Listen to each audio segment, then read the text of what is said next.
bonjour à tous, mais voilà, c'est la rentrée du ZCL, c'est votre rentrée aussi. On est bien content de vous retrouver. Bonjour Jessie. Bonjour Dani. Bonnes vacances? Très bonnes vacances. Ben, pas aussi bonnes que les vôtres, mais enfin assez bien. Alors, on va commencer par dire bonjour à tous nos téléspectateurs de Guadeloupe, de Martinique, de Guyane, de France. J'ai rencontré ici beaucoup de gens qui étaient en France, qui sont contents de vous voir tous les jours dans leur télévision, dans leur poste de télévision. Mais je suis ravie. Oui. Ben, ça, je profite. Mais ils sont là parce qu'à 18h, aussi, 18h, vous savez, maintenant à Paris, il est à peu près 18h, je crois. Déjà, oui. 18h30. Donc, ils m'ont demandé de vous dire de les saluer. Merci, bonjour à tous et merci de nous suivre là, sur la rentrée, la nouvelle saison du ZCL. Saison 3. Saison 3 déjà. Il y a beaucoup de choses qui vont changer. Alors, juste deux petits mots pour dire que qu'on s'est quitté avec Léna Blou. Nous avions 12 chroniqueurs, on va en avoir 3 de plus, donc on passe pratiquement à 16 chroniqueurs. Aucune télévision ne peut offrir ça en ce moment, ni en Guadeloupe, ni en Martinique, ni en Guyane, ni même en France. Bien, alors, à Basse-Terre, il pleuvait beaucoup. On voit un coucou aux gens de Basse-Terre parce que j'étais gagné hier, particulièrement dans la région de Goubert. On salue les gens de Goubert aussi. Et puis, on va commencer tout de suite avec vous, Jessie, pour les titres. Merci Danick. Et samedi dernier, à Pointe-à-Pitre, l'association Allodis recevait les parents d'enfants touchés par les troubles dissociatifs.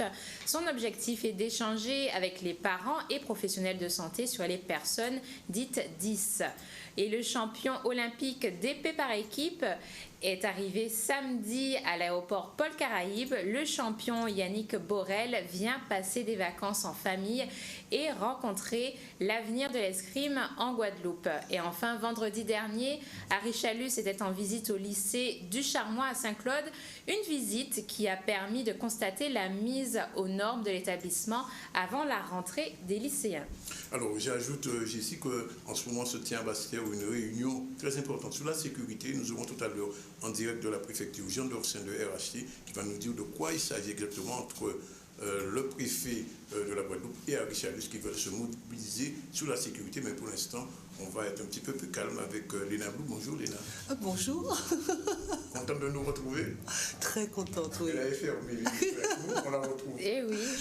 Ça augure d'une belle saison pour tout le monde. On est content de vous voir, Léna. Alors, c'est la rentrée aussi pour vous? C'est la rentrée pour nous. On a commencé pour les inscriptions, pour recevoir les élèves, le public, dès le 1er septembre. Et les cours même vont démarrer le 3 octobre. Alors, quel va être le contenu globalement cette année? Pour cette saison, il y a les cours réguliers qui sont ouverts pour tout le monde, tout niveau, tout âge. Surtout, j'insiste, pour tout niveau, pour les gens qui n'ont jamais dansé. L'école est vraiment, c'est une école ouverte pour tous. Donc, on propose plusieurs styles de danse. Donc, bien sûr, la technica, qui est un petit peu la spécialité, la personnalité de l'école. Les cours des techniques fondatrices comme le classique, le moderne, le contemporain, le jazz. Et on a d'autres styles pour permettre aux gens d'accéder au plaisir de la danse, je dirais, plus facilement. Comme la samba. Vous faites le zumba en fait? Non, je ne fais pas de zumba. Vous faites pas de zumba, tant mieux. Non. Donc la dancehall, la samba, les techniques africaines, l'atelier bien-être qui a un petit coucou parce qu'il y a des gens qui veulent danser mais qui ne veulent pas de contraintes, ou pour les seniors ou les jeunes seniors parce que quelquefois ils sont très jeunes et selon la société, on les range très rapidement en personnes âgées et quelque part, ils se frustrent de ne pas pouvoir accéder à la danse. Donc, c'est vraiment démocratiser et ouvrir le plus largement.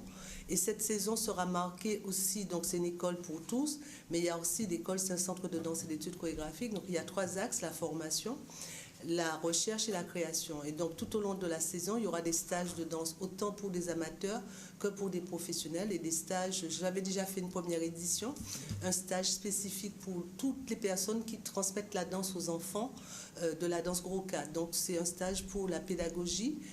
Comment, avec cette danse traditionnelle qu'on connaît, qu'on maîtrise, qu'on transmet très bien au niveau du corps, mais quels sont les outils pédagogiques pour réserver le petit corps d'enfant de 4, 5, 6 ans? Justement, j'allais vous poser la question. Ça commence vraiment à 4 ans, 5 ans? Ça commence à 4 ans. La loi l'oblige, puisque la loi, elle existe depuis juillet 89. C'est justement parce que tout au long de l'histoire, on a vu qu'il y a de l'anorexie, des problèmes articulaires, etc. Parce qu'on faisait une danse d'adulte pour un petit bout de chou de 4 ans. Donc il faut quand même respecter la physiologie, la psychologie, la maturité, l'anatomie, les muscles de l'enfant. Donc quelle que soit la danse, c'est pour ça que j'ai envie de faire ce travail pour la danse Gros-Cas. On est tous unanimes à dire que c'est en danse qu'on n'importe qui danse. Et bien ça veut dire aussi que danser dans l'espace Les Roses, c'est pas la même chose que la personne qui paye et qui vient faire 1 heure de danse, c'est pas pareil. Donc il faut mettre des prérogatives, des mises en jeu adaptées à chaque âge et à chaque niveau. Alors si Jessica vous pose une question, veut apprendre à danser le Gros-Cas maintenant à 28 ans, est-ce que c'est trop tard pour son corps? Il n'est jamais trop tard pour danser. Pour le corps, je pense. Pour le corps, il n'est jamais trop tard pour danser. C'est 28 ans, c'est le bel âge. 70 ans, c'est l'âge merveilleux. C'est mon âge. Voilà. Non, c'est le rôle du professeur, en fait. Nous sommes des professionnels. Dans notre formation, on a des cours d'anatomie, on a des cours de musique, on a des cours voire de psychologie. Bon, donc c'est à nous de nous adapter, de trouver les solutions et les stratégies pour permettre à chacun d'accéder à la danse, même des corps, je ne dirais pas porteurs d'un handicap important, parce qu'il faut avoir une disposition, là on rentre dans la danse-thérapie, mais j'ai des enfants qui sont par exemple porteurs de la trisomie 21, ils ont une souplesse articulaire extraordinaire, ça c'est le principe, mais il faut quand même adapter parce que l'enfant n'a pas les mêmes aptitudes. Il peut tout faire, mais c'est à nous de nous adapter par rapport à l'enfant. Un enfant qui est né prématuré peut avoir des handicaps sur le plan physique. On voit vraiment que la danse est ouverte à tous finalement. C'est très important, j'insiste vraiment parce que ça fait maintenant 30 ans que je fais ce métier, 25 ans pour l'école.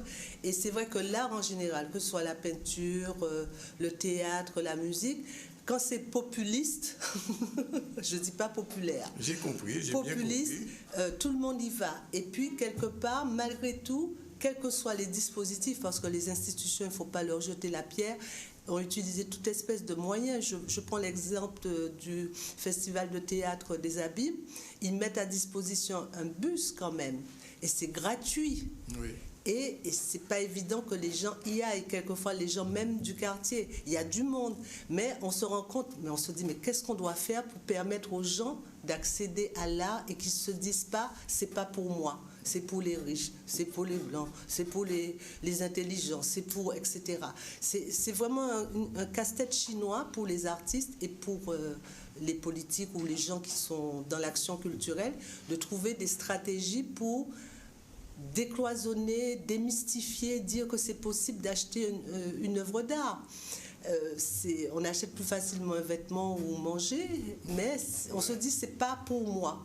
Et je n'arrête pas c'est pour ça que j'ai fait danse dans les jardins, c'est pour ça que j'ai multiplié les actions dans l'espace public pour dire que oui, c'est possible, quoi. On peut, et comme je dis, on doit demander de l'argent puisque c'est notre métier, oui, c'est comme tout métier, mais rassurer les gens qu'on trouve des solutions, comme quand on va faire des courses, on trouve des solutions. Bien sûr.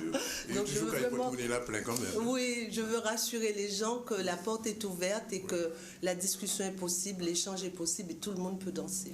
Alors je voulais savoir, quand on suit les cours avec vous durant toute l'année, on est obligé de participer au spectacle, parce que je suppose qu'il y a un spectacle à la fin. Vous n'irez pas au spectacle. Alors cette année, effectivement, c'est l'année de création. Donc on fera la nouvelle création de l'école. Mais comme je dis, et là ça n'a rien à voir avec la danse, on a toujours le choix. De dire non, de dire non. De dire non. Il n'y a pas d'obligation parce que c'est un lieu de plaisir, c'est pas un lieu de contrainte. Bon, c'est sûr que ceux qui ont participé au spectacle de l'école, je parle surtout des adultes parce qu'en général les enfants ils adorent participer, c'est magique, etc. C'est l'adulte mature qui a 45 ans, 55 ans, 60 ans qui se dit ah non, je suis trop vieille pour ces choses-là.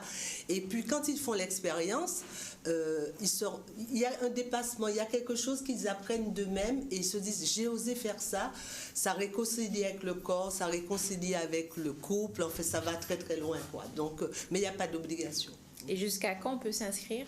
Mais on peut s'inscrire dès maintenant et j'ai envie de dire tout au long de l'année. Bon, c'est sûr que c'est mieux de commencer dès le début de l'année parce qu'il y a quand même, on ne va pas se mentir, les gens veulent danser avec le plaisir, mais en même temps ils veulent avoir des résultats quand même parce que c'est ça qui donne l'envie de poursuivre.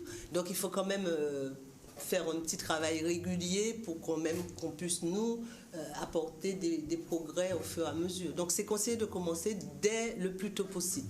Mais tout au long de l'année, l'école est ouverte pour recevoir parce qu'il y a des gens, en fonction de leur travail, ne peuvent venir qu'une semaine. C'est pour ça qu'on propose des stages aussi de durée très très courte. D'une manière générale, Léna, comment se porte la danse en Guadeloupe en ce moment? Alors j'ai beaucoup de mal à répondre à cette question, honnêtement. Parce que je pense que c'est le monde qui est un petit peu comme ça.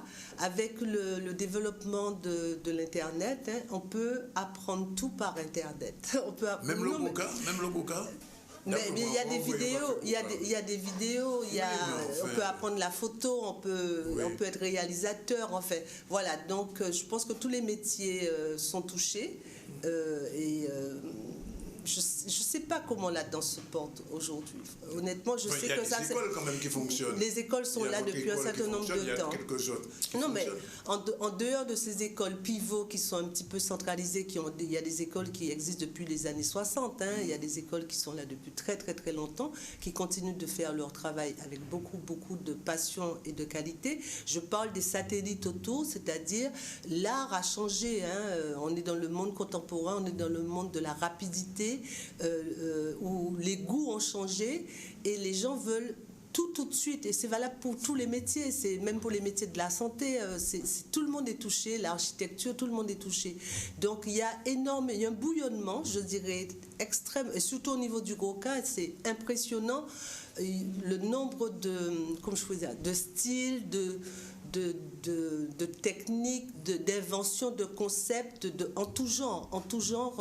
Donc il faut attendre pour pouvoir faire une analyse. Je vais peut-être préciser ma question. Oui. Est-ce que le Goka est en recul ou au contraire progresse?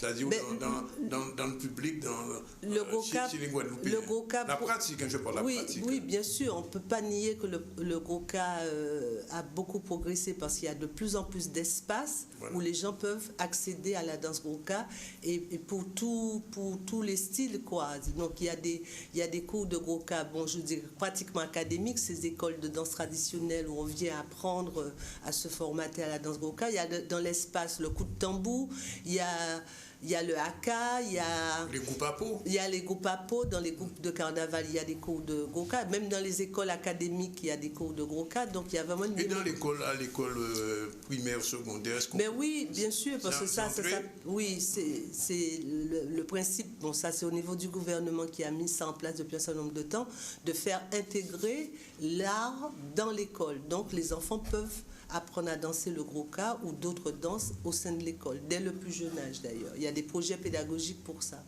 Est-ce qu'il ne faudrait pas qu'il y ait plus de danse justement dans l'éducation nationale? Parce que je trouve quand même qu'on parle souvent du sport, athlétisme, etc.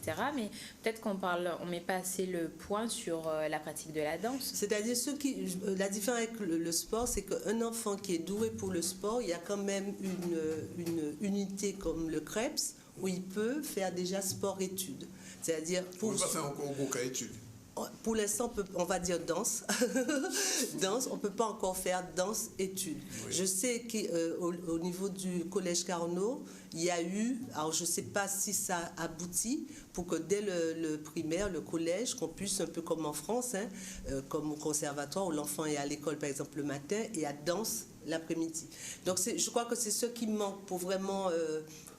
parce que le problème, pour faire court, c'est que tous les jours, nous, professionnels, nous voyons des danseurs, des artistes chorégraphiques partir. Ça veut dire, ça fait 30 ans que je suis là et ça fait 30 ans que je vois les richesses chorégraphiques. C'est-à-dire les autres, les Nablous sont partis. Ils sont obligés de partir parce que, à la fois, nos structures ne sont pas assez solides parce que ce ne sont pas des structures, ce sont des structures privées, donc on n'a pas la force économique pour pouvoir employer ces personnes-là. Et puis, en termes de diffusion, de compagnie, il n'y a pas de travail. Donc ils sont obligés de partir. J'en ai appris hier encore qu'il y a 2 qui sont partis et ce sont vraiment des valeurs. Et donc c'est pour ça qu'on a l'impression qu'il n'y a jamais rien parce qu'on est toujours dans un éternel recommencement puisque les jeunes pousses qui viennent, ils n'ont pas de référent, de modèle direct par leur des Guadeloupéens, quoi, qui les voient danser, qui a des photos, qui voient des spectacles. C'est toujours quelque chose de très loin. Donc on n'a jamais, personne ne sait qu'il y a des danseurs, il y a au moins une quinzaine de danseurs guadeloupéens de très haut niveau dans les meilleures compagnies prestigieuses du monde entier. Je peux citer une, Danette, je crois. Il y a Cécilia Danette qui est aux États-Unis, mais il y a Léo Lérus qui a sa compagnie en Israël. C'est quand même assez impensable de penser un Guadeloupéen en Israël, qui a travaillé dans les plus grosses compagnies européennes. Il y a Yanis François qui est en Suisse. Il y a Manuel Renard qui a été au ballet de Monte-Carlo, qui est au ballet de Bâle, qui est un des ballets qui paye le mieux. Voilà, les gamins ne savent pas que ces jeunes-là ont été formés en Guadeloupe. Mais Léna, vous n'allez pas partir quand même? Mais c'est plus possible si je devais partir. Bon, on ne sait jamais dans la vie. Hein, bon, c'est vrai qu'il y a des moments j'ai eu envie de partir, mais ce pays-là me ramène toujours à lui parce qu'il continue de me faire progresser. Quand même. Alors, 2 mots. Alors, on va résumer. Inscription tout de suite. Tout de suite, dès maintenant. L'école est ouverte de 9h à midi, tous les jours de 15h à 17h. Les cours commencent le 3 octobre. Et les gens peuvent téléphoner. De 5 ans à plus, voilà. Tant que les gens ont envie de danser. Il y a des gens qui ont le désir et ils n'osent pas. Alors oui, c'est le cas de Jessie. C'est le cas de Jessie, donc je sais que j'aurai Jessie très rapidement, ainsi que d'Annick Zandronis très rapidement. Parce que les hommes, souvent on oublie les hommes et souvent il n'y a pas beaucoup d'hommes dans les cours parce que quand il y en a un, ça m'est déjà arrivé d'avoir des hommes adultes, matures ou un petit garçon, souvent il est tout seul ou 2 et puis il abandonne. Donc on invite aussi les hommes à venir parce qu'ils ont tendance à associer féminité et danse et c'est pas vrai. Alors je profite pour dire que Jessie le sait qu'on aura bientôt une chronique danse dans le ZCL. C'est vrai? Oui, il y aura une chronique danse, oui. Une fois tous les 15 jours, le jeudi. Ça c'est très bien. Il n'y a que dans le ZCL qui peut vous faire ça. Oui, ça c'est très bien. Voilà. Et vous serez invité, je le sais déjà. Je l'espère. C'est même pas moi qui vous inviterai, c'est la chroniqueur, je ne vous dis pas encore qui. D'accord, génial. Bien, alors, 12h49, on va tout de suite passer au journal. On remercie... je donne le téléphone, c'est possible quand même, parce que les gens ne connaissent pas. On l'a vu quand même. Je dis quand même, il y a toujours des gens qui ne connaissent pas les gars. 05 90 82 99 63. Et les gens peuvent aller sur le site lenablue.fr, ils ont qu'à télécharger, planning et tout. Je n'ai pas posé la question sur le Big cette fois-ci, ce sera pour la prochaine fois. Pour la prochaine fois. Okay, merci Léna d'être venue en direct. On va recevoir plus tard Muriel Jean-Jacques qui va nous parler de la rentrée scolaire et le guide des parents stressés, parce que c'est la rentrée et Muriel c'est la chroniqueuse sur le coaching. Et plus tard avec Laura Mann, on parlera de l'histoire de l'école aux Antilles en Guyane. Vous voyez, le programme est déjà assez chargé. Je sais tout de suite, on continue le journal avant de retrouver Jean Dorsin probablement en direct de la préfecture. Et comme on parle de rentrée, les scolaires ne sont pas les seuls concernés par ce moment. Samedi, à Pointe-à-Pitre, l'association Allodis recevait les parents des enfants touchés par les troubles dissociatifs. Reportage tout de suite, Olivier Moradel. Déjà, dans un premier temps, le trouble 10 est un trouble cognitif. C'est un trouble qui est en rapport avec une zone du cerveau et qui fait que l'enfant, c'est une zone du cerveau qui est altérée, l'enfant ne peut pas apprendre convenablement. Donc ce n'est pas une déficience mentale, il faut savoir que ce n'est pas une déficience mentale, l'enfant a une capacité intellectuelle normale, donc, parce que c'est souvent, on peut penser que l'enfant a un retard mental, ça n'a rien à voir. Donc, dans ces troubles, il y a la dyslexie qui est le plus courant, qui est un trouble de difficulté de lecture. L'enfant ne rentre pas dans les apprentissages de la lecture. L'enfant a du mal à lire convenablement et donc il a un retard en général de 2 à 3 années dans la lecture par rapport à ses camarades. Ensuite, vous avez la dyspraxie, qui est une difficulté dans les gestes. L'enfant qu'on dit gauche maladroit, l'enfant qui a du mal, par exemple, à mettre les boutons, à fermer sa fermeture éclair, à faire ses lacets, à faire du vélo, pédaler, à shooter dans un ballon, lancer un ballon. Ce sont des gestes maladroits, ce sont la motricité fine qui est un petit peu gênée. Donc c'est la dyspraxie et ça peut induire aussi une dysgraphie. L'enfant ne va pas écrire convenablement, il va écrire comme souvent le professeur dit sur son cahier, c'est un vrai torchon. Donc ça va être barré, souligné en rouge. Voilà, il aura du mal à découper, faire des découpes au ciseau. Il aura du mal à dessiner. Donc aussi, ça va être un gros problème. La géométrie va être une difficulté pour cet enfant, sans rapport avec la dysgraphie. Et ensuite, vous avez aussi la dysphasie, qui est un trouble du langage oral. L'enfant qui ne va pas arriver à vous faire des phrases correctes, qui a une intelligence normale, qui va comprendre et tout, mais il aura du mal à vous faire une phrase avec des mots qui se suivent. Vous n'allez pas comprendre, il va ânonner, il va mettre l'hirondelle, il ne va pas pouvoir vous dire hirondelle, il va dire dondelle, mais pour lui, ça sera hirondelle. Donc, ça sera une dysphasie. Et vous avez aussi la dyscalculie, qui est un trouble du calcul. L'enfant qui n'arrive pas à compter, les tables de multiplication, la relation avec les chiffres est très complexe. 2 et 2 pourront faire 4 pour vous. Pour lui, ça peut être complexe, pourtant c'est simple. Et ensuite, vous avez aussi la dysorthographie, qui est aussi un trouble qui est induit généralement avec la dyslexie, où l'enfant a du mal avec l'orthographe. Les mots sont, par exemple, vous pouvez écrire pain, P-A-I-N, mais lui, sa relation avec pain, ça sera peut-être pain, P-I-N, pain, P-E-I-N-T. Il ne saura pas pourquoi on l'écrit de cette façon, ou alors il pourra l'écrire phonétiquement. L'idée nous est venue lorsque ma fille, âgée maintenant de 30 ans, dyslexique, dysorthographique, enfin ce qu'on appelle maintenant multidys, a eu son bac avec vraiment beaucoup de difficultés et de peine. Eh bien, on s'est dit qu'il faut que d'autres personnes, d'autres parents soient informés de la difficulté et des choses qu'ils peuvent mettre en place pour aider leurs enfants justement dans leur parcours scolaire, pour éviter la souffrance aux parents, aux enfants et aux enseignants.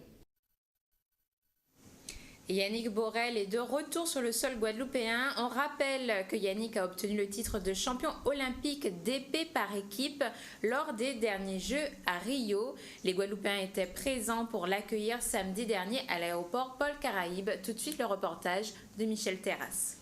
Très heureux de revenir en Guadeloupe et d'être accueilli comme ça. Merci aux Guadeloupéens qui ont fait le déplacement. Merci à tous ceux qui ont organisé ça. Cette réception me fait très plaisir. Je vois ma famille, mes amis, la famille de l'escrime et je suis très très heureux. Là je vais sûrement essayer de me rendre dans quelques clubs pour donner un peu d'espoir aux jeunes, mais surtout au CDEP, le club qui m'a formé. Et voilà quoi. Et puis des vacances. 15 jours tranquille. 2020, c'est un de mes objectifs. Mais entre-temps, j'aurai des championnats du monde et des championnats d'Europe. Donc j'espère ramener des médailles. C'est avec fierté que je reçois mon fils en Guadeloupe. On savait qu'il avait de fortes chances de remporter donc, ces JO, de faire une bonne place, vu qu'il a été double champion d'Europe cette année. Et donc nous l'avons suivi à Rio et c'est avec grand plaisir qu'on a vu qu'il a concrétisé en fait ses rêves, puisque c'est les deuxièmes JO qu'il fait cette fois-ci. Donc c'est avec beaucoup de plaisir que nous nous voyons rentrer en Guadeloupe. Bon, on suit Yannick depuis qu'il est petit. Hein. Je connais mon fils, je connais ses potentialités. J'avais confiance en lui. Je sais qu'il est passé par un échec en 2012. Il a perd à nouveau en quart de finale en individuel cette année au JO. Mais je savais qu'il avait le potentiel pour amener quelque chose. Il l'a fait avec une équipe, l'équipe de France d'escrime. Il a été un gros artisan de cette victoire, de cette médaille d'or. Donc je suis content pour lui. Je suis content pour tous les efforts qu'il fait, les sacrifices. Donc le travail, ça paye. Hein. Et je lui dis encore bravo. Et merci pour toutes les émotions qu'il nous a données. Je pense que le boucle est bouclé. J'ai quand même consacré 35 années de ma vie au développement de l'escrime en Guadeloupe. Et quand on voit que j'ai annoncé il y a un an 5 Guadeloupéens à Rio et 4 médailles, en obtenant 2 médailles d'or et 2 médailles d'argent, je pense qu'on ne pouvait pas rêver mieux. Nous sommes au creux de la vague. Il faudrait absolument que la salle de Pointe-à-Pitre soit réouverte, que la salle des Abîmes soit rénovée, que la salle du Krebs soit construite à ce moment-là, avec les nouveaux maîtres d'armes, on pourrait donner un nouvel élan à l'escrime guadeloupéenne. J'espère que Yannick et Tony, la semaine prochaine, pourront passer dans les clubs, que les enfants pourraient toucher de leurs mains la médaille d'or et la médaille d'argent, pour voir que ça les motive, que les enfants soient intéressés de nous rejoindre et pratiquer ce sport qui est l'escrime. Et j'espère que Tokyo, dans 4 ans, nous permettra d'avoir de nouveaux médaillés. Ils sont tous jeunes, ils veulent aller tous à Rio, à Tokyo. Et les 5 qui sont à Rio, il y en a 5 autres qui préparent déjà Tokyo.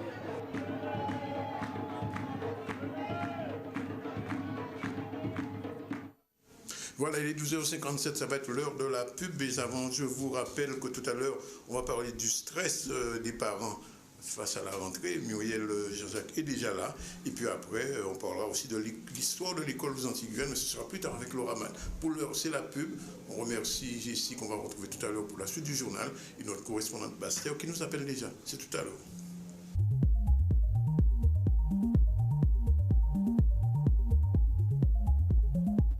Voilà, retour donc dans le ZCL et ça va être tout de suite les titres avec Jessie, il est 13h et exactement 2 minutes, 3 minutes. Et samedi dernier, à Pointe-à-Pitre, l'association Allodis recevait les parents d'enfants touchés par les troubles dissociatifs. On rappelle que leur objectif est d'échanger avec les parents et professionnels de santé sur les personnes 10. Yannick Borel, champion olympique d'épée par équipe, est arrivé samedi à l'aéroport Paul Caraïbe. Le champion vient passer des vacances en famille et rencontrer l'avenir de l'escrime en Guadeloupe.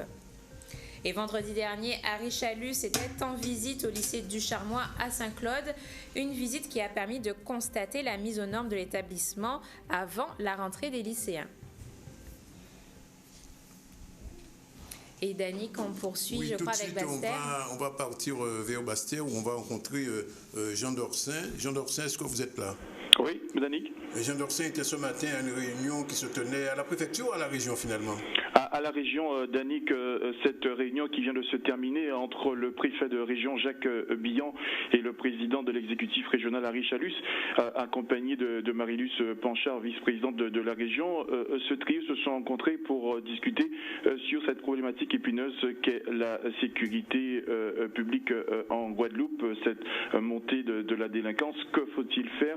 Voici ces pistes à l'issue de cette conférence qui vient de se terminer actuellement. Hein.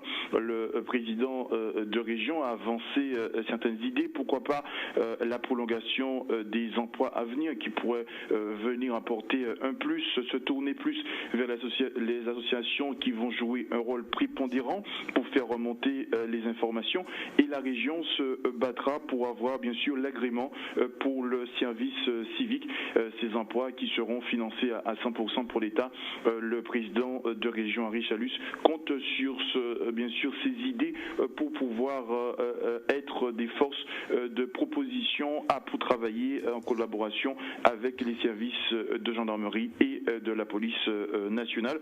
Le préfet aussi s'est voulu tout aussi rassurant en disant que l'État aussi devra jouer son rôle face à cette montée dans la délinquance. Les deux parties ont prévu de se rencontrer dans une quinzaine de jours, Danick.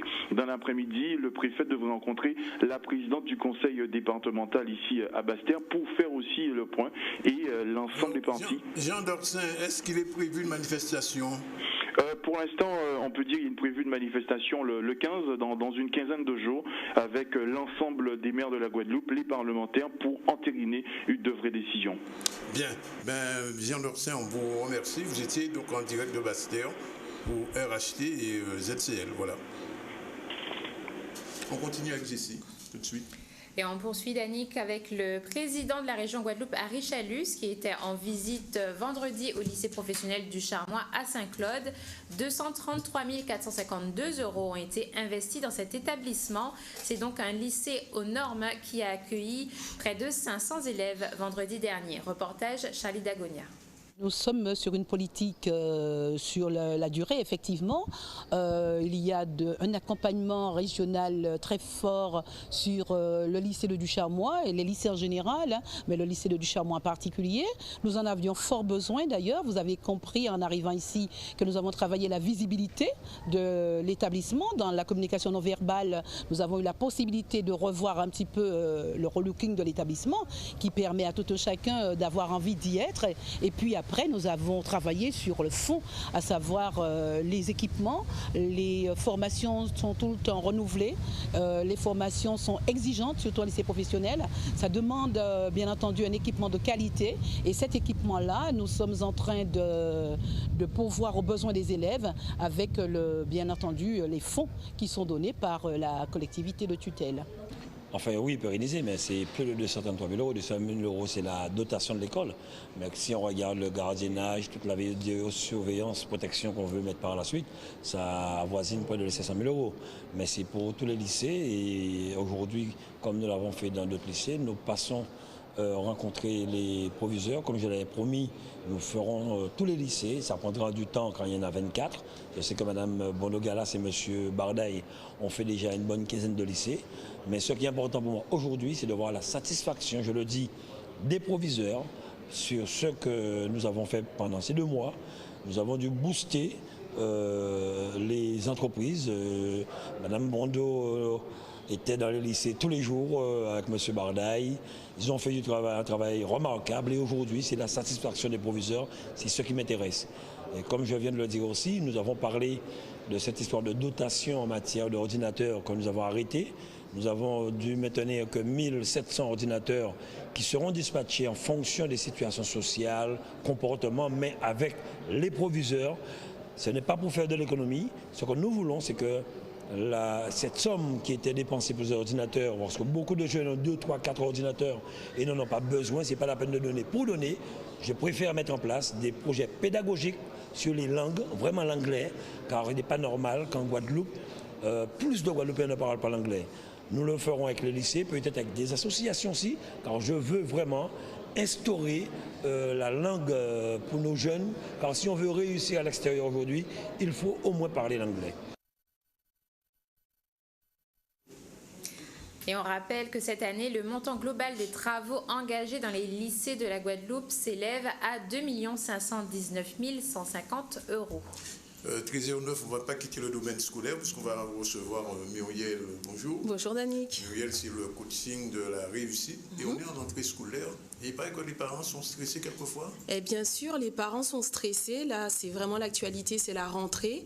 Et je dirais que de nos jours, les parents sont soumis à rude épreuve en matière de stress. Alors, entre les impôts, la banque, le travail, les collègues difficiles, les patrons aussi qui peuvent être un peu capricieux. Beaucoup aussi de parents s'occupent de parents vieillissants, les enfants et leur rentrée.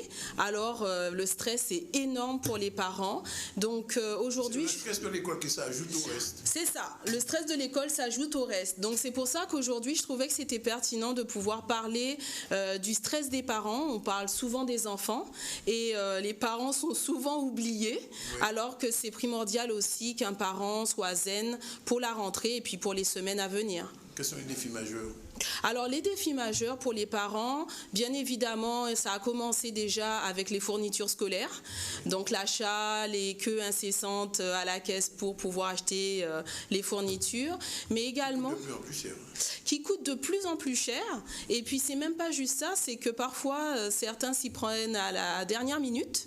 Donc certains parents n'ont pas toutes les fournitures, donc ça peut être vraiment stressant pour eux de trouver un endroit où trouver certains livres ou savoir quelle était encore la liste complète, on n'est pas sûr. Alors comment on fait pour gérer du coup tous ces stress? Alors pour gérer tout ça, parce que bon, mis à part les fournitures, mais on a aussi l'anxiété des enfants. Alors les parents sont pas tout seuls, bien évidemment. J'ai quelques stratégies pour eux. Donc par rapport aux fournitures ou aux demandes incongrues des écoles qui demandent maintenant d'acheter en double matériel scolaire pour certaines écoles, je dirais restez zen, parce qu'il y a beaucoup de parents qui sont mécontents. Tu ne veux pas acheter ou c'est quoi? En fait, vous pouvez déjà commencer à regarder chez vous si vous n'avez pas du matériel.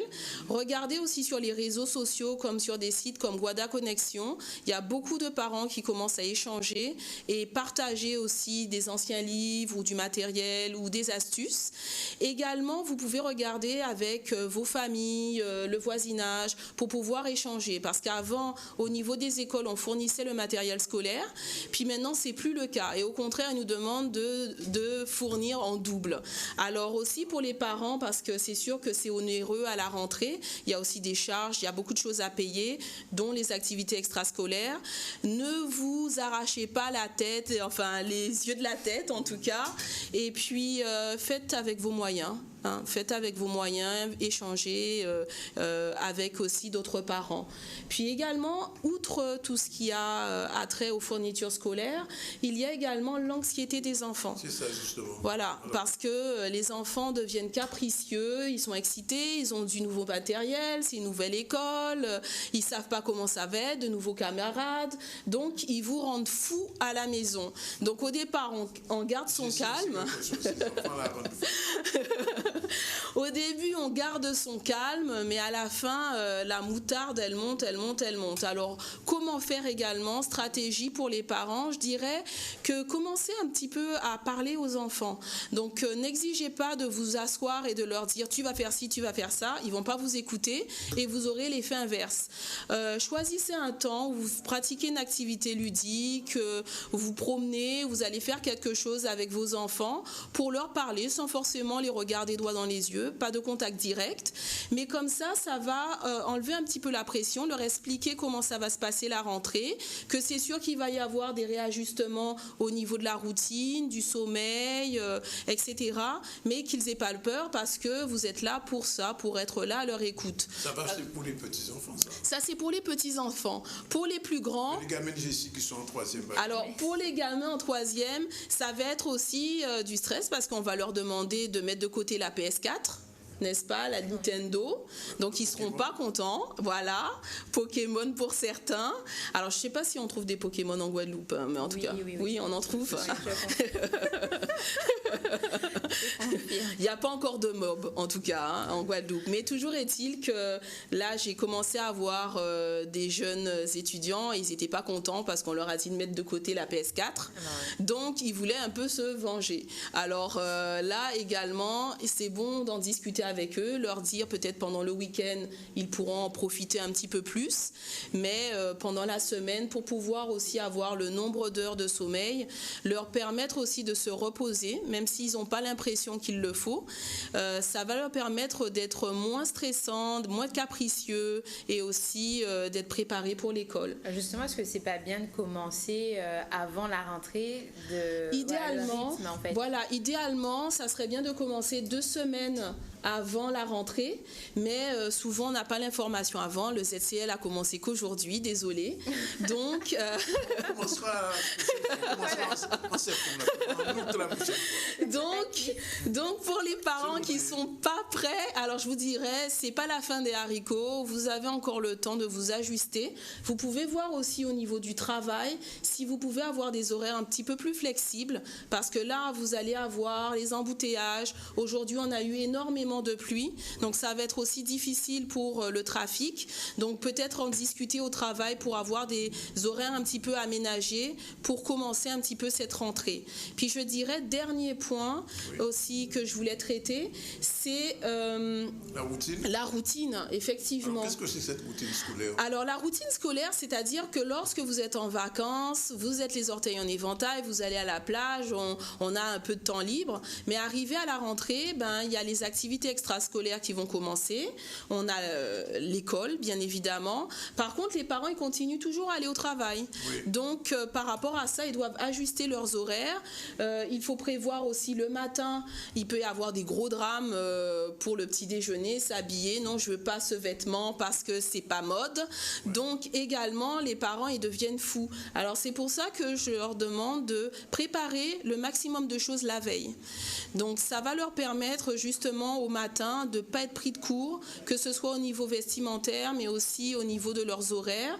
Prévoir également avec leurs collègues de travail s'ils peuvent s'ajuster. Et puis je dirais pour les parents qui ont des jeunes étudiants à la maison, moi je les appelle les jeunes leaders parce que c'est les leaders de demain, prévoyez également un soutien pour eux parce qu'il va y avoir des examens. Pour certains, ils vont passer le bac, d'autres des concours d'école. Donc il y a des programmes, de toute façon on en fait à Carutera pour pouvoir améliorer le mental, mémoriser plus rapidement, apprendre plus facilement, que ce soit des nouvelles langues ou que ce soit des nouvelles matières, du mind mapping. Donc on a des programmes pour du mind mapping. C'est des schémas heuristiques. Alors c'est une façon de prendre des notes. On peut prendre des notes, on peut également structurer des petites fiches à la maison par rapport à nos révisions qui peuvent aussi accélérer le temps de travail pour les jeunes et ils apprennent également à gérer leur emploi du temps. Donc c'est pas négligeable. Donc beaucoup de parents viennent me voir 1 mois et demi avant le bac, 2 mois avant le bac en totale panique. Donc n'attendez pas ces moments-là. Vous pouvez commencer déjà à venir maintenant parce qu'on a des solutions pour vous. Vous n'êtes pas tout seul. Aussi, pouvoir apprendre par cœur. Exactement. En travaillant la mémoire, ça se fait très bien. Il y a des astuces pour ça. Ils ne sont pas seuls, les jeunes, ni les parents. Nous sommes là pour eux.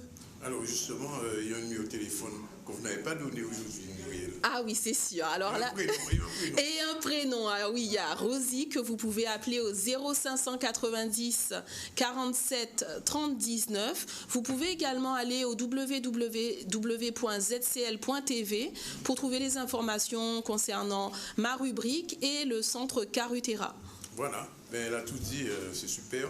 Bonne rentrée donc pour Muriel. Et pour les gamins de notre ami Jessie. Il est 13h18 à du journal Jessie. Et le premier simulateur de conduite Ellipsis de la Caraïbe a fait son arrivée en Guadeloupe, présenté samedi dernier au restaurant de la Traversée à Petit-Bourg. Cet outil permet aux passionnés ou professionnels de rallye de s'entraîner sur le meilleur simulateur de conduite au monde avec un grand réalisme. Reportage Xavier Foucan. Un nouveau concept qui a vu le jour depuis peu. Et alors j'ai voulu aujourd'hui faire cette association avec Fort Drive parce qu'en fait, si vous voulez, Fort Drive c'est une petite entreprise qui vient de se créer comme la mienne. Et ça a été pour moi une opportunité de pouvoir faire une collaboration et de voir comment on pourrait éventuellement par la suite faire découvrir les clients de proximité, mais les clients aussi également de passage ce nouveau, on va dire, simulateur. C'est une question de volonté, de détermination et de motivation. C'est vrai que c'est pas évident. On perd aussi beaucoup d'éléments autour, c'est-à-dire un peu sa famille, peut-être ses compagnes ou ses amis proches. Mais bon, après c'est un sacrifice et quand on sait qu'on a des objectifs à atteindre, ben, on met tout en œuvre pour pouvoir les réussir. Et aujourd'hui, après, ça paye et les résultats sont présents. Fort Drive est une société qui s'est nouvellement créée en Guadeloupe. On a fait venir le premier simulateur Ellipsis de la Caraïbe. Il a fraîchement débarqué en Guadeloupe début août. Et on commence à faire nos premières sorties. Là, on a fait notre première sortie aujourd'hui au restaurant La Traversée. Et ça se passe plutôt bien. Il faut savoir qu'on est 4 passionnés à la base de tout ce qui est le sport automobile initialement. Et on se demandait comment arriver à essayer de se rapprocher un peu au niveau de ce sport-là et de ce milieu-là. Et en cogitant un peu tous ensemble, on s'est dit mais en fait qu'il y avait actuellement des nouvelles technologies qui étaient très performantes et on a simplement choisi la meilleure en ce moment sur le marché, à savoir Ellipsis, qui est le meilleur simulateur au monde actuellement dans ce domaine 6 axes pour le pilotage automobile. C'est pour vous dire son hyper-réalisme. Des grands noms comme Yvan Muller, comme Sébastien Loeb utilisent ce simulateur pour pouvoir s'entraîner, pour recruter leurs pilotes, pour pouvoir travailler dessus, pour préparer leurs véhicules et tout. Et en réfléchissant ensemble, on s'est dit, mais si on arrive à ramener un outil aussi performant que celui-là, pourquoi se limiter uniquement à l'aspect sport automobile? On peut faire plein de choses avec. Et effectivement, on a commencé à travailler du coup avec la sécurité routière, en se disant qu'on va pouvoir essayer de faire de la sensibilisation au niveau du grand public, justement. C'est pas loin de la réalité, mais bon, c'est pour les gens qui veulent faire du rallye, c'est pas mal pour commencer, pour comment dire, s'adapter, pour avoir de bonnes sensations. Bon, c'est vrai que ça bouge beaucoup plus qu'une voiture de course, mais pour des débuts, on peut quand même commencer dessus et après faire du rallye. C'est toujours une bonne impression, c'est la deuxième fois qu'on est dessus, qu'on passe dessus. La première fois, on a eu la chance de l'utiliser avant tout le monde. Donc, toujours de très bonnes sensations, c'est vraiment pour moi un très bon outil d'apprentissage au niveau du pilotage, puisqu'on peut essayer plusieurs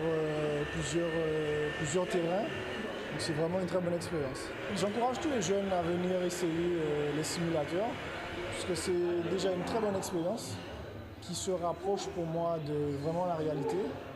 Et je dirais que quand on sort, on ne casse pas la voiture, on ne tue pas des gens, on n'a pas le risque de se faire arrêter par les flics. Donc à venir essayer à tout le monde, au plus grand qu'au plus petit. Donc c'est une très bonne expérience à vivre.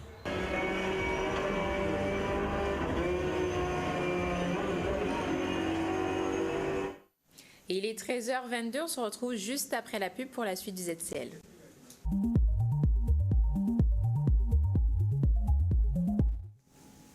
Il est 13h28 et vous êtes en direct du ZCL.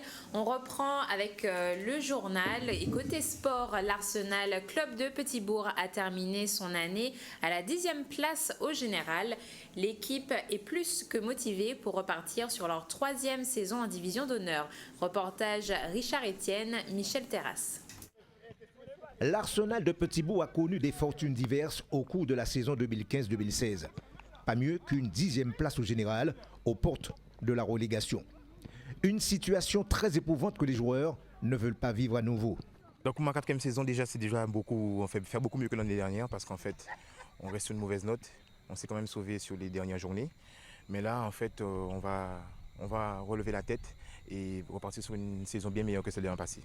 Un objectif précis, non, cela n'a pas encore été défini parce qu'en fait, bon, le coach il est nouveau, il apprend aussi les joueurs. Bon, il est entouré quand même de deux anciens de la maison qui sont Wizy Pierre-Jean et Bruno Pierre. Donc ils vont l'aider à s'acclimater avec les joueurs, connaître un peu mieux les joueurs pour pouvoir en fait former un bon groupe et qu'on puisse aller le plus haut possible au classement. Comme tous les attaquants, être le meilleur buteur. Jusqu'à maintenant, ça ne s'est pas encore fait, mais je m'accroche toujours. J'essaie de voir si cette saison ça va pêcher. Donc voilà. Non, jusqu'à maintenant avec l'Arsenal je me sens bien. J'ai pas de problème avec aucun des joueurs. En plus on a des nouveaux. Donc ils s'intègrent vite et sinon moi ça va. Hein, J'attends encore plus de mes joueurs comme ils attendent de moi. Donc pour l'instant tout va bien. D'accord. Finir parmi les 4 premiers?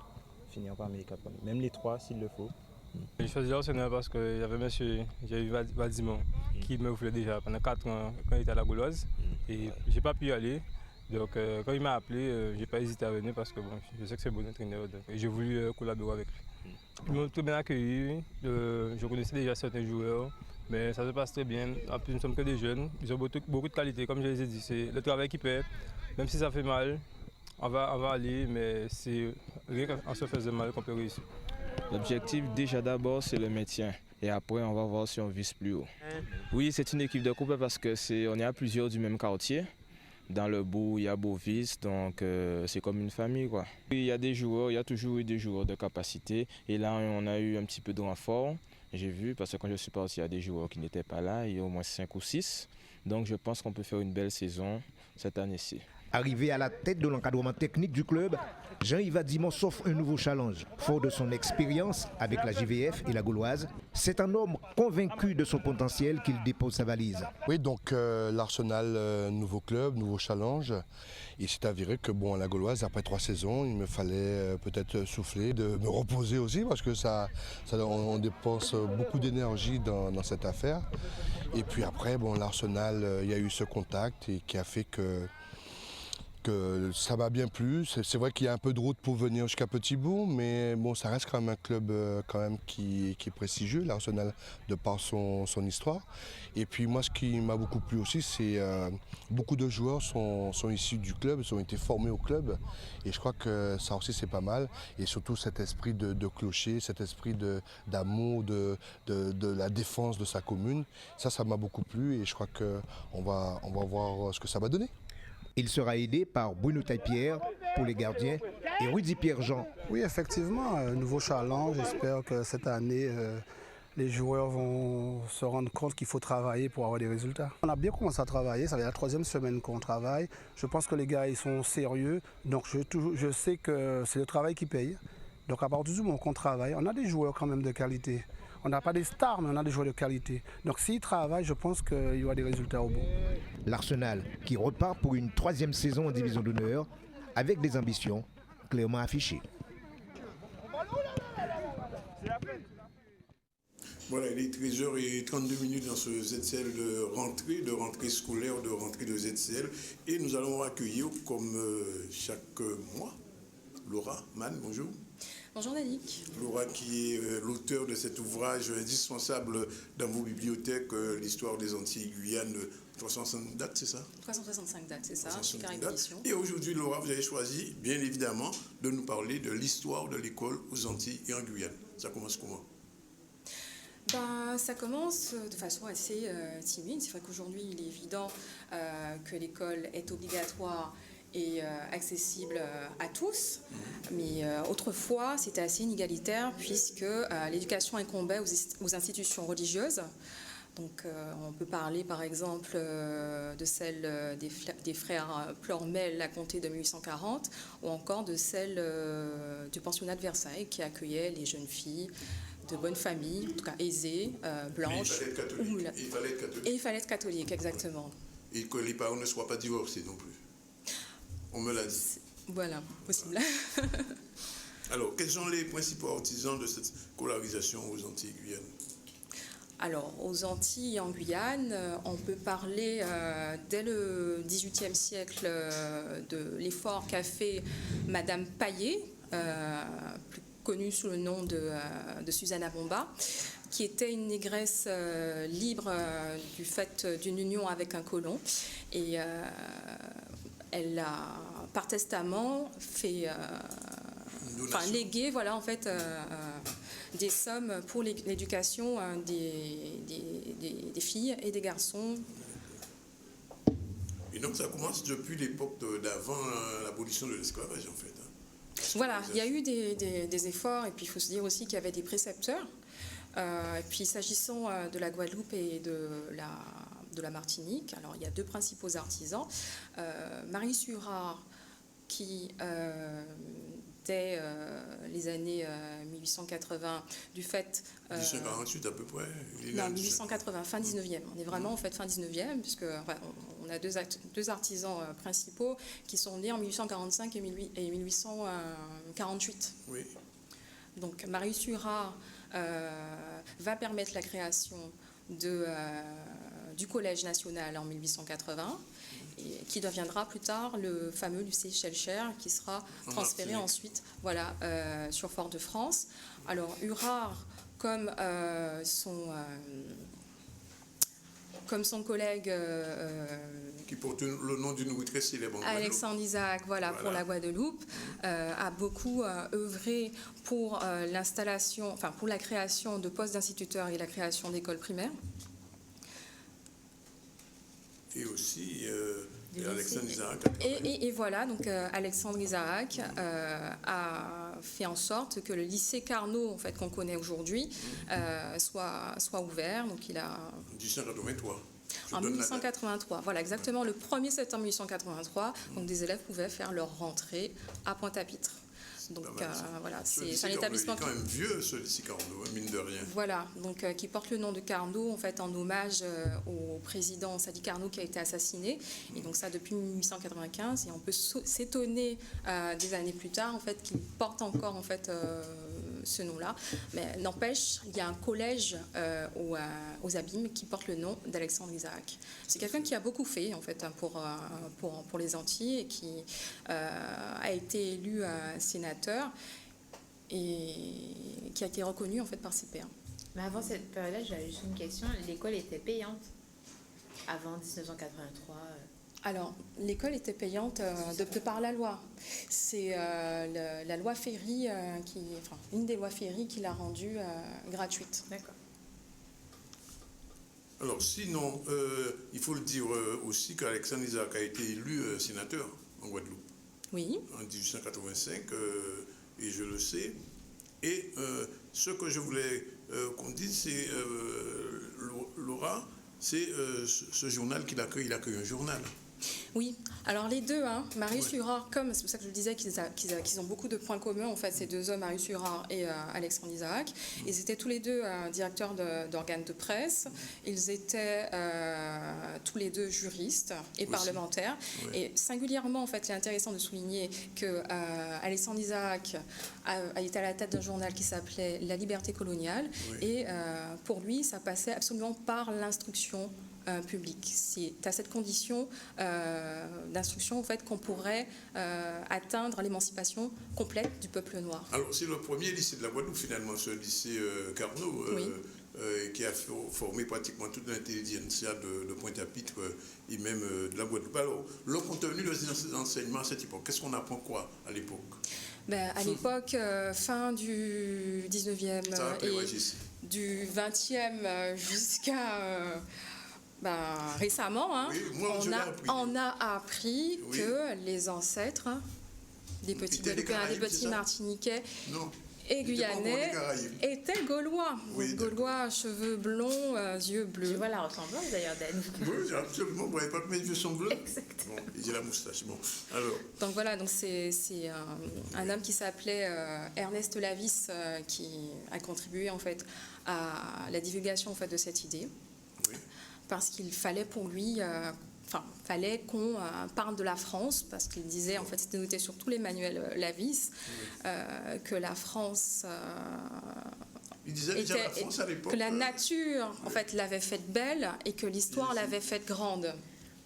Il disait pas métropole. C'est pas métropole, non, c'était la France, d'accord. Okay. On continue, Laura. Très sérieusement, oui. Donc voilà. Et donc ce qui fait que tous les enfants d'Omiens apprendront la même histoire. Oui. Et apprendront aussi les mêmes leçons de géographie. Alors j'ai appris les ancêtres les Gaulois, Roland et Morat Roncevaux, le chevalier Bayard, 1515, bataille de Marignan. Je connais mes classiques. Oui, oui. Donc voilà, donc on a complètement occulté l'histoire coloniale et ce n'est que depuis peu qu'il y a eu des avancées, notamment grâce à l'accessibilité en fait du créole en fait en milieu primaire et à la Matoubira de 2001 qui a permis l'intégration de l'histoire de l'esclavage et de la traite. Alors, est-ce que vous pouvez, Laura, nous donner ce petit passage de Guy Tyrolien quand même, ce texte? Oui, parce que cette histoire-là, jusqu'à maintenant, en fait, elle était acculturante, elle était aliénante. Et c'est la raison pour laquelle, dans la fameuse prière du petit enfant nègre de Guy Tyrolien, qui ne veut pas en fait aller à cette école coloniale. Alors, Seigneur, je vous en prie, faites que je n'y aille plus, parce qu'on apprenait des choses qui ne sont point d'ici, disait-il. Voilà, qui étaient complètement étrangers à notre culture et à notre écosystème. Alors, un petit mot quand même sur Papa Yaya, qu'on appelait Gérard Lauriette. Justement, Gérard Lauriette a été l'un des premiers à se rendre compte qu'il fallait enseigner en tenant compte du milieu il fallait enseigner en tenant compte du milieu créolophone et environnemental en fait des enfants. Oui. Donc il avait une méthode qui était particulière qui s'appelait les bras ballants. Oui. J'ai deux élèves de Lauriette. D'accord. Oui. Parce qu'on m'avait foutu dehors de l'école normale traditionnelle et Lauriette m'a ramassé et a fait de moi ce que je suis. D'accord, très bien. Donc vous êtes un exemple. Comme quoi. Voilà. Un petit mot alors. On n'a pas parlé de Jules Ferry, mais enfin bon, Jules Ferry a été, il faut le dire, l'un des promoteurs du système d'école coloniale et il prononçait déjà en 1885 cette phrase que je cite: les races supérieures ont un droit vis-à-vis des races inférieures et considérer les Noirs comme étant dans les races inférieures. Oui, malheureusement. Donc voilà, il y a cette légende dorée de Jules Ferry qui a rendu l'école obligatoire et gratuite, accessible à tous, et cette partie un peu plus sombre, qui était civilisatrice et voilà qui. Alors, vous savez que Jules Ferry n'est pas totalement dépassé, puisqu'il y a 2-3 jours, comment il s'appelle, Monsieur Fillon s'est permis de dire à peu près les mêmes choses. disant que la France n'avait jamais inventé l'esclavage, etc., et que les Noirs devraient être contents d'avoir été colonisés par la France. Voilà, alors Laura, on va vous retrouver chaque mois. La prochaine fois, ce sera pour... Est-ce que vous savez déjà de quoi on parlera? Alors, ça sera dans une quinzaine de jours. Dans une quinzaine de jours, voilà, oui. donc je reviendrai le 21 septembre parler de la rue Cazenègre. Ah, la rue Cazenègre. Donc voilà. Le film fait par Yann Palsy et d'après le roman de Joseph Joubel. Je connais mes classiques. Voilà. Merci en tout cas, Laura Mann. Et je rappelle le titre de l'ouvrage, c'est l'histoire. C'est Les Antilles et la Guyane en 365 actes, donc paru chez Caraïbes Éditions, que vous trouvez en librairie, mais aussi sur Internet, sur le site de Caraïbes Éditions. On le trouve déjà dans la bibliothèque de Jessie. Alors, donc, tout à fait. Mais tout le monde ne s'invitera pas à la bibliothèque de Jessie. Oui, c'est ma bibliothèque personnelle, monsieur. Bibliothèque personnelle, Jessie. Juste un petit rappel des titres rapidement, très rapidement. Est-ce qu'on est à de quoi rappeler ce qui a fait l'actualité aujourd'hui, alors qu'il est 13h42 minutes? Oui, Danick, donc on rappelle que samedi dernier, à Pointe-à-Pitre, l'association Allodis recevait les parents d'enfants touchés par les troubles dissociatifs. Et donc son objectif est de pouvoir échanger avec les parents professionnels de santé, de l'éducation autour des personnes dites 10. Yannick Borel, champion olympique d'épée par équipe, est arrivé samedi à l'aéroport Paul Caraïbes. Le champion vient donc passer des vacances en famille. Exactement. Oui. Et sûrement du coup rencontrer... Je ne dis rien sur Iner. Vous n'allez rien dire sur Iner? Non, je dis rien. D'accord. On passe. On reste sur Yannick Borel. Donc, comme je disais, qui va passer donc des vacances en famille et certainement rencontrer les jeunes escrimeurs, l'avenir de la Guadeloupe. Et enfin, vendredi dernier, Harry Chalus était en visite au lycée du Charmois à Saint-Claude. Une visite qui a permis de constater la mise aux normes de l'établissement avant la rentrée des lycéens, donc qui s'est déroulée vendredi dernier. Et notre correspondant ambassadeur Jean Dorsin de Radio Attention, qui est désormais notre, on peut dire, on est en liaison avec eux, nous a parlé de cette réunion qui s'est tenue ce matin à la région de Bastère entre le préfet de la région et le président du conseil régional. Il s'agit des questions de sécurité. Ils vont se revoir dans une quinzaine de jours, peut-être une manifestation. Et en parlant de manifestation, je veux vous dire tout de suite qu'à Bastère, ça chauffe pour le nouveau parking qui se trouve sur le boulevard, parking très onéreux. Et l'Union des commerçants de Bastère a décidé de porter l'affaire dans le public, et je crois qu'il y a des réunions qui se font en ce moment même avec la mairie de Bastère pour essayer de trouver une harmonisation. Voilà, on a parlé quand même de rentrée scolaire, de stress. Ici, vous étiez stressé ce matin au collège? Non. Ça va? Avec vos gamins, ça s'est bien passé? Ça s'est très bien passé, Danick. Bien. Et on a parlé de l'histoire de l'école aux Antilles, mais cette fois, c'était avec notre ami Laura Mann qu'on salue. Voilà, la réalisation, c'était pas Yann aujourd'hui. Non, c'était pas Yann. Mais avant que vous donniez cette information-là, je vais juste donner une dernière info. Donc, ils étaient quelques 100 000 fidèles à célébrer ce dimanche la canonisation au Vatican de la religieuse Mère Teresa. Danick, vous aviez déjà entendu parler de ça. Mère Teresa qui a été canonisée, vous le savez. Oui. C'était par le pape, justement. C'était la bonne information d'hier. Toute la journée, les radios et les télévisions m'ont saoulé avec ça. Donc, plus de 40 ans de sa vie au déshérité. Et donc, du coup, elle a été reconnue officiellement sainte par le pape François sur la place Saint-Pierre. Donc elle a droit à une petite auréole sur la tête. Tout à fait, voilà. Voilà, et elle ne porte pas de bikini. Voilà, c'est terminé cette fois-ci. Il est vraiment 13h45. On se retrouve demain, Jessie. Tout à fait. Encore demain? Encore demain, oui. D'accord. À demain. Et merci d'être avec nous depuis maintenant 3 ans, puisque c'est la 3e saison du ZCL. Salut à tous.